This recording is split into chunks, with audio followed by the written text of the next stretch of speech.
Dear students, welcome to my class, Functional Genomics Part 1. This is a part of your MSc Biotechnology 4th semester Genomics and Proteomics syllabus, Unit 5. You will learn the techniques of functional genomics, some commonly used molecular marker techniques, single nucleotide polymorphism as a molecular marker, sequence tag sites, STS mapping by radiation hybrid panel and clone library approach, express sequence tags, how cDNA library is prepared, and EST preparation and EST database creation. Functional genomics is basically studying patterns of gene expression and interaction in genome scale. This is the definition of functional genomics. In this diagram, I have shown you how functional genomics is related to other aspects of genomics. It starts with identifying phenotypic characters, mapping these characters into a genetic map using different molecular markers, sequencing and assembly, then go for physical mapping, database creation, and utilizing all database informations and various techniques for functional genomics. So we have genomics in relation to functional genomics here. Markers, two types of markers basically are available. Genetic markers are basically alleles used as experimental probes. DNA markers are any DNA variations which can be inherited, can be recognized as DNA marker. Here we have shown the relationship between a genetic map and a physical map. In the left side of the panel, you can see a very densely populated genetic map. This is called as a fine genetic map.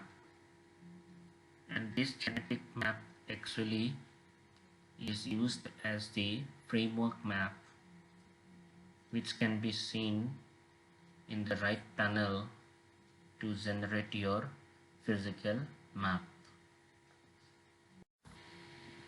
Molecular markers are sites where differences in DNA sequences occur among individuals, either in a species or in a related genus.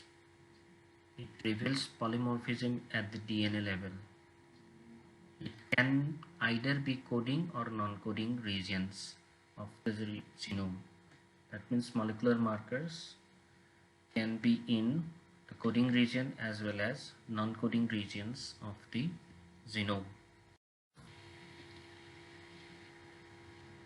Variations in DNA level, three types of variations in DNA level which actually generate molecular markers. One is the single nucleotide variations, insertions and deletions, and variations in repeat numbers. One example is tandem repeats. For example, VNTRs. We have microsatellites and mini satellites also. We'll be discussing these things in later slides. Markers are basically used for one very important thing is DNA fingerprinting, molecular mapping, map-based cloning, which is very important one for crop improvement, marker assisted selection, again a very important technique for getting new varieties in crops and other plants, construction of genetic map, which is also a very important aspect. Marker types might be phenotypic, biochemical, cytological, and molecular. Phenotypic marker are the phenotypic characters. Biochemical markers are like isozymes, etc. Cytological markers are DNA binding patterns, etc. And molecular markers include all those molecular marker techniques, DNA based marker techniques, which show variations in the DNA level. Classification, again expanded one. Here at the right side of the panel, PCR based molecular markers. There are various techniques. The most important part of molecular biology, molecular marker techniques, is the applications of these PCR based molecular markers, which are very cheap and require less time, and its variability, polymorphism, and various other characteristics make it very much applicable in various aspects of molecular marker techniques. If you compare SNPs, VNTs, SSRs, and RFLP techniques, how they are assayed. SNP is a single nucleotide variations. You can see in an individual A1 and A2 how they differ. In case of SSR, these red strips actually represents number of repeat units. If you can see in individual A1, there are some number of repeats, and in A2 there are additionally some additional numbers of repeats present, same repeats. VNT is the same, and in case of RFLP, in A1 sample there are 2 sites of restriction enzymes, and in case of A2 there are 3 sites of restriction enzymes. So on the basis of presence of restriction enzymes, if you digest these fragments with the same enzyme, you will get different fragments in the 2 different individuals. A RFLP panel, you can see Hindi3 and Eco R1 sites. In sample A, Eco R1 site is not there, and in case of sample B, Eco R1 site as well as Hindi3 site is there. Now if you digest this 2 samples, sample A and sample B, with Eco R1 and Eco R2, or in combination of 2, we will get different fragments, which will be the RFLPs. AFLP pattern, again, sample A, sample B. If you can see in the right side of the panel, the MSC1 site in sample B is not present. As a result, a specific adapter after digestion with MSC1 will not get adapted, and because this adapter is not present, PCR will not be amplified. No amplification will be there. In case of your sample A, as both the adapters are ligated because of the presence of MSC1 site and EcoR1 site, PCR could be done from both the sides. As a result, PCR amplification will be there, and after electrophoresis we will see the difference. In sample A there will be many bands, and in case of sample B there will be no bands. That means presence and absence, and it shows that AFLP marker is a dominant kind of marker, not codominant. If it is codominant, then some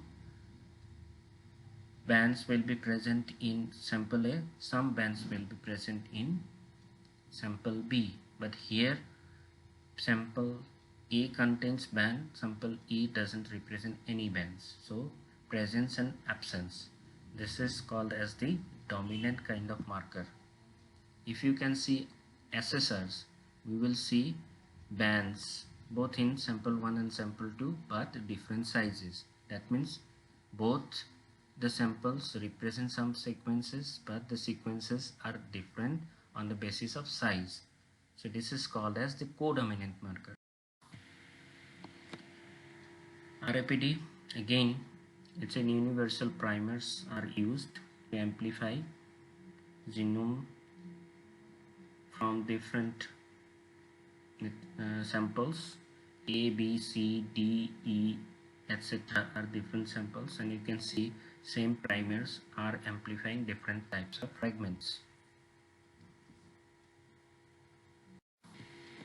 Simple sequence length polymorphisms, SSLPs, are based on some repetitive elements present in the DNA molecule. Different alleles containing different numbers of repeat units. SSLP is also based on having number of different length variations of those repeats. Two kinds of SSLPs are available: mini satellites and microsatellites. Mini satellites are also called as BNTRs, which have a repeat units up to 25 base pair in length. That means the repetitive units repeat length is up to 25 bases. And in case of microsatellites, they are also called as simple tandem repeats, STRs, which have short repeat lengths like ATGC, ACC, 80, 80, 80, 80, 80, like that. And it will be repeated number of times. Suppose 80 repeats. That means 80, 80, 80, 80, 80, 80, it will repeat for number of times. As molecular markers, microsatellites are more preferable than the mini satellites because of its genome-wide distribution. Means whole of the genome are represented with this markers, and they are not located at the particular places of the chromosomes. They are widely distributed in the chromosomes and the genome. And second thing is the application of PCR to assay these molecular markers. These two things make microsatellites preferable than mini satellites.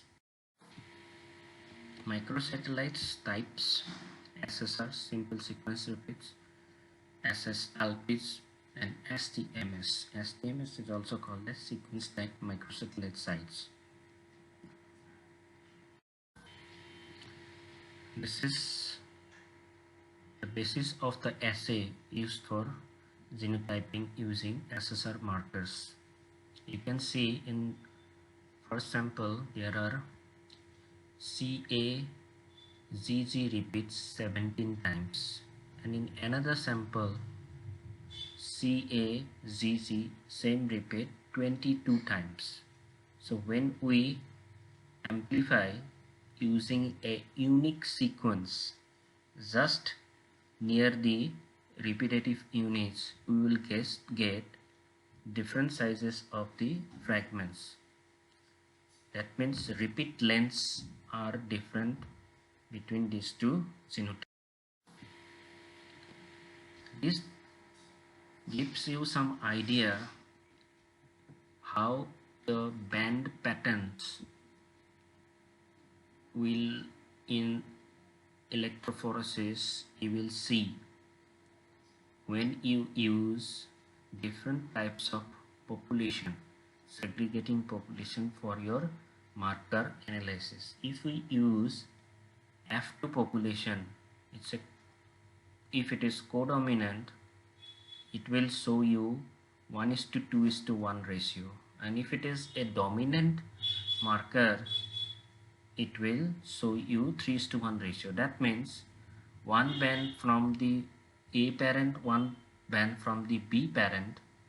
If we cross A and B and produce F1s, then there is a chance that if the gene is dominant, then there will be 3 bands from one parent and 1 band from the other parent.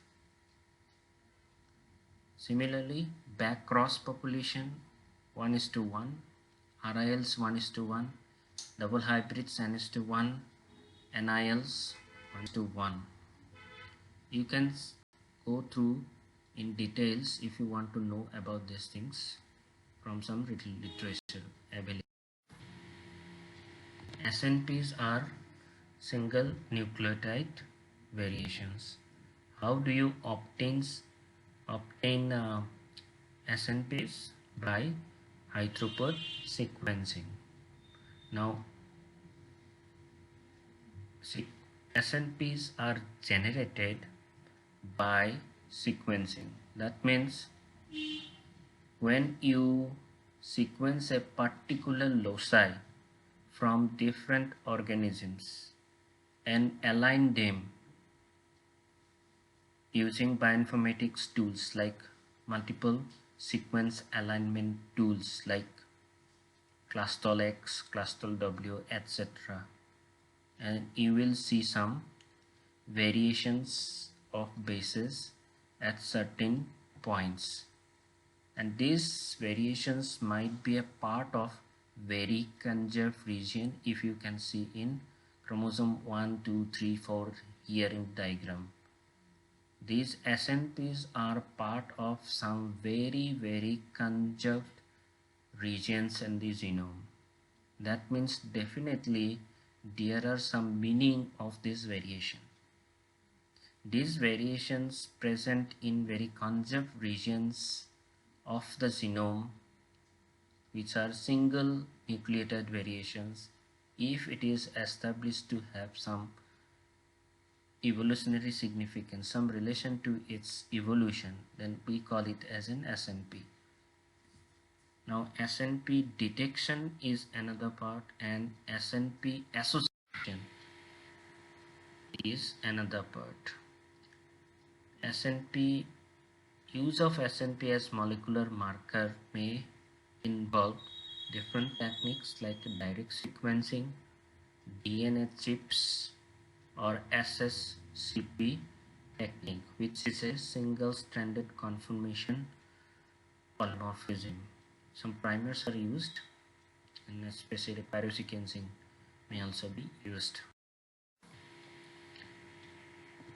In Unit 2 of your syllabus, there was one thing which we kept it for later explanations, was sequence tag sites. Sequence tag sites can also be molecular markers. That's why we are discussing it here. STS is usually a short DNA sequence, generally between 100 to 500 base pair in length, that is easily recognizable and occurs only once in the chromosome. In genome sequencing, especially in case of large genomes, STS perform important functions as landmarks. For high resolution genome map, STS is essential in many respects, which we will be. Any unique DNA sequence can be used as an STS. To be recognized as STS, a DNA sequence must satisfy 2 criteria. One is it should be a known sequence so that the PCR primers can be designed. STS must have unique location in the chromosome, unique location. STS can be obtained in many ways. One example is the ESTs, which are express sequence tags, and SSLPs like SCAR, STMS, and random genome sequences can also be used as STS. STS means a unique DNA sequence in the genome with certain characteristics which can be used as tags for later application. These are called as STSs. STS mapping. Now the problem is, after identification of the unique places in the genome, how do you map them? How do you place them in the chromosome?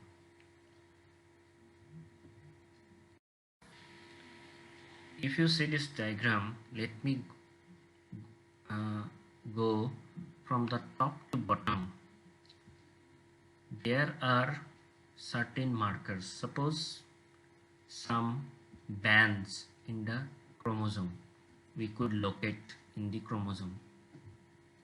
We will do sequencing of the chromosome, we will do assembly, we will align those clones in the chromosome through assembly softwares like Captree and all. Now during assembly, these STSs will function as landmarks. Two methods for STS mapping. One is radiation hybrid panel and second is clone library approach. Radiation hybrid panels, we use a rodent human somatic cell hybrid which is X-radiated. This breaks the chromosome into several pieces which are subsequently integrated into the rodent chromosome. The doses of radiation is sufficient to kill the somatic cell hybrids or the donor cells, which are then rescued by another fusion between the damaged and the non-radiant recipient cells. The latter, however, lack an enzyme because of which it cannot survive in a specific medium. The only cells that can survive the procedure are donor-recipient hybrids that have acquired a rodent gene for the essential enzyme from the irradiated rodent human cell line. From these donor-recipient hybrids, clones can be isolated and tested for the presence or absence of DNA markers on the human chromosome and facilitates some STSs. The frequency of breakage, which is denoted as theta, can be estimated using statistical methods, and the log score means logarithm of likelihood or linkage, can be calculated to identify significantly linked markers like any other molecular markers. We calculate that. This is diagrammatic representation of a radiation hybrid panel. Although it's a very old method, it was a significant one and it actually gave us lots of information and helped us in many of the mapping of human genome. Clone library approach. The second approach of STS mapping is the clone library approach. What happens in the preliminary stage of genome sequencing, genome is broken into large fragments. These large fragments are cloned into high capacity vectors like BAC and YAC, and a library is produced. This library is mapped into chromosome by hybridization. Some probes are designed from those clones. STS can be used to anchor thin sequence precisely into the physical map. Those probes will bind to the specific part of the chromosome and that can be detected using fluorescent in situ hybridization or something. The second important part, which is again was a part of your unit 2, was the express sequence tag, which is also a type of STS.